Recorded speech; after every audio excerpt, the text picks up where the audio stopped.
Number एक, पंच परमेश्वर, जो पंच होते हैं जो फैसला करते हैं, एक तो वो।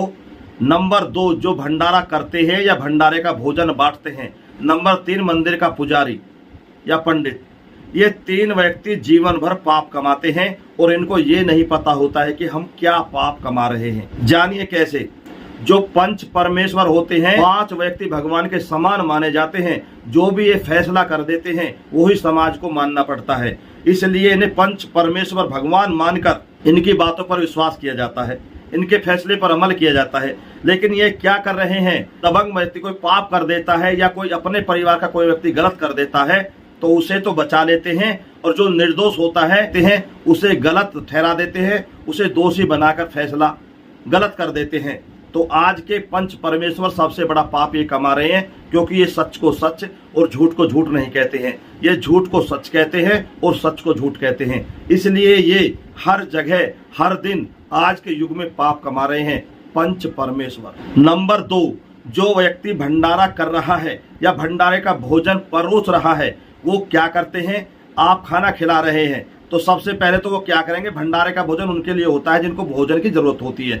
ये क्या करते हैं, सबसे पहले धनवान लोगों को, दबंग लोगों को भंडारे का भोजन परोसते हैं। प्रसाद जो होता है भंडारे का या भोजन होता है, अपने व्यक्तियों को ज्यादा दे देते हैं और दूसरे व्यक्तियों को कम देते हैं, जो हाथ से देते हैं।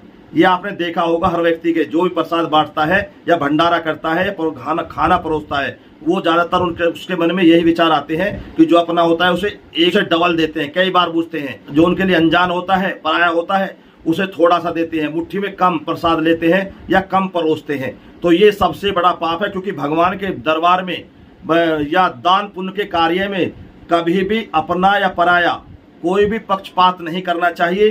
क्योंकि भंडारे का दान या कोई भी दान यदि आप किसी को कर रहे हैं तो सबको एक समान समझकर एक सा ही दान करना चाहिए। यदि आप अपने हाथों से ये गलत कार्य कर रहे हैं तो आपसे बड़ा कोई दुनिया में पाप ही नहीं है। ये पाप आप कमा रहे हैं, इस पाप का दंड आपको भोगना पड़ेगा।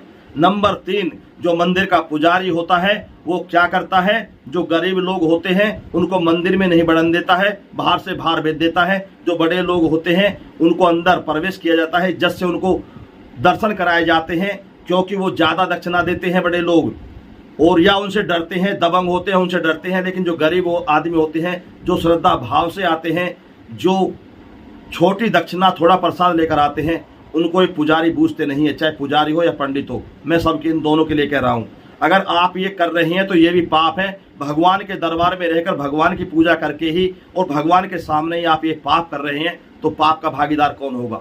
इसलिए अमीर हो या गरीब हो, जो भी पहले आ रहा है उसे दर्शन कराइए और सबको एक समान दर्शन कराइए, सबकी एक समान पूजा कराइए, सबको एक समान प्रसाद दीजिए। यदि वहां आप पक्षपात करते हैं तो आपसे बड़ा कोई पाप ही नहीं है, क्योंकि आप तो भगवान की शरण में रहकर ही सबसे बड़ा पाप कर रहे हैं।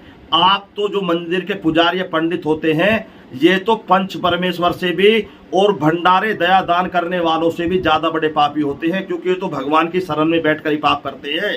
इसलिए तीन व्यक्ति आज से ही सुधार कर लीजिए, यदि आप अपने जीवन को सफल बनाना चाहते हैं, मोक्ष प्रदान करना चाहते हैं। वरना तुम तीनों व्यक्ति ये पाप कमाते रहे तो इस पाप का जो अंजाम होगा वो आपको भुगतने में कितना कष्ट होगा, कितना दर्द होगा, क्या आपको इसकी सजा मिलेगी, क्या इस पाप का कोई दंड मिलेगा, आप सोच भी नहीं सकते।